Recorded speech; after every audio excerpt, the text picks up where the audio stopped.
I am in Uganda, a country generously hosting over 1.6 million refugees. The past few days, I met with refugees who had come all the way from Khartoum, all the way from Nyala in Darfur, in Sudan. They have been able to be received, they found protection, and they were able to access services. Within few days, they could get a refugee ID card. That's the generosity we see in Uganda. I also met refugees who've been here for several years, since 2016. They have been generously hosted in the country and they are able to thrive. The international community has shown solidarity, but we need to do more.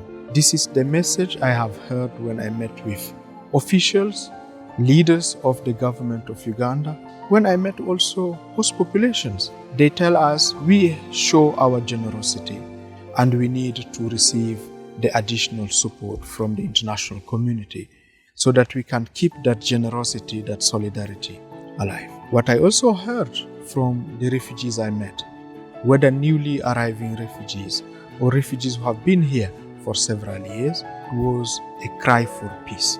They asked UNHCR, they asked the international community to speak to their leaders so that peace can prevail in their countries of origin and that they can go back. I was also able to see refugee leaders forming organizations, the refugee-led organizations, working with host populations, starting their own initiatives with a view of complementing and providing protection services to their own people. They know better how you can have a people-centered refugee response. I was able to witness how the development actors can complement the support provided by humanitarian actors.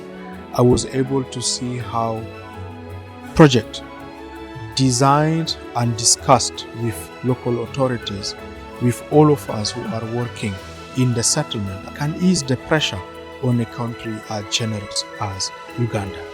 Uganda, with its generosity, with its progressive policies, need the support of both humanitarian actors, development actors, peace actors, so that the country can keep that generosity alive.